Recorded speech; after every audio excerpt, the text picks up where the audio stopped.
आता एक महत्त्वाची बातमी समोर येते। माजी पंतप्रधान लालकृष्ण अडवाणी यांची प्रकृती खालावलेली आहे। रात्री उशिरा दिल्लीमधील अपोलो रुग्णालयामध्ये त्यांना दाखल करण्यात आले।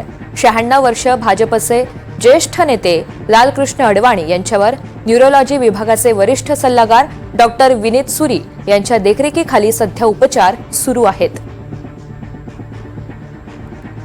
तर माजी पंतप्रधान लालकृष्ण अडवाणी यांची प्रकृती काहीशी खालावली आहे आणि त्याचमुळे रात्री उशिरा दिल्लीमधील अपोलो हॉस्पिटलमध्ये त्यांना दाखल करण्यात आल्याची माहिती आहे।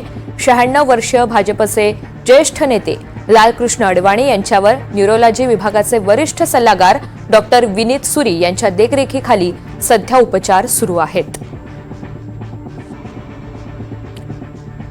लालकृष्ण अडवाणी यांची प्रकृती काहीशी खालावल्याची माहिती आहे आणि त्याचमुळे तातडीने त्यांना रात्री उशिरा दिल्लीमधील अपोलो रुग्णालयामध्ये दाखल करण्यात आलेलं आहे।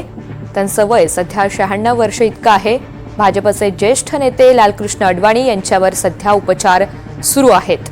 न्यूरोलॉजी विभागाचे वरिष्ठ सल्लागार डॉक्टर विनीत सुरी यांच्या देखरेखीखाली त्यांच्या टीमच्या सोबत सध्या त्यांच्यावर उपचार सुरू आहेत। रात्री उशिरा त्यांना दिल्लीमधील अपोलो रुग्णालयामध्ये दाखल करण्यात आलं। लालकृष्ण अडवाणी यांची प्रकृती खालावलेली आहे आणि रात्री उशिरा त्यांना हॉस्पिटलमध्ये भरती करण्यात आलंय।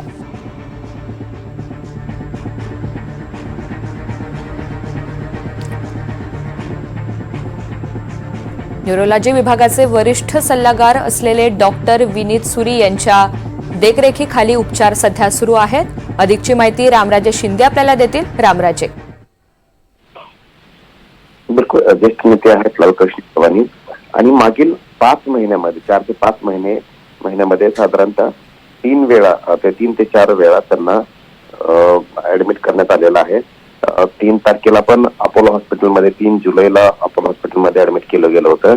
त्याचबरोबर 26 जूनला दिल्लीच्या एम्स मध्ये ऍडमिट केलं गेलं होतं। पण त्यानंतर आणखी एकदा ऍडमिट केलं होतं न्यूरोलॉजी विभागामध्ये आणि तेव्हा एक सर्जरी झाली होती आणि त्यानंतर डिस्चार्ज करण्यात आलं होतं। परंतु आता पुन्हा त्यांना ऍडमिट करावं लागलेलं आहे। त्यांना अस्वस्थ असं त्यांना वाटत होतं आणि म्हणून त्यांना ऍडमिट करावं लागलेलं आहे। आपण पाहिलं तर लालकृष्ण अडवाणी यांना मागील काही दिवसापासून कोणत्याही सार्वजनिक कार्यक्रमामध्ये ते दिसले नाहीत।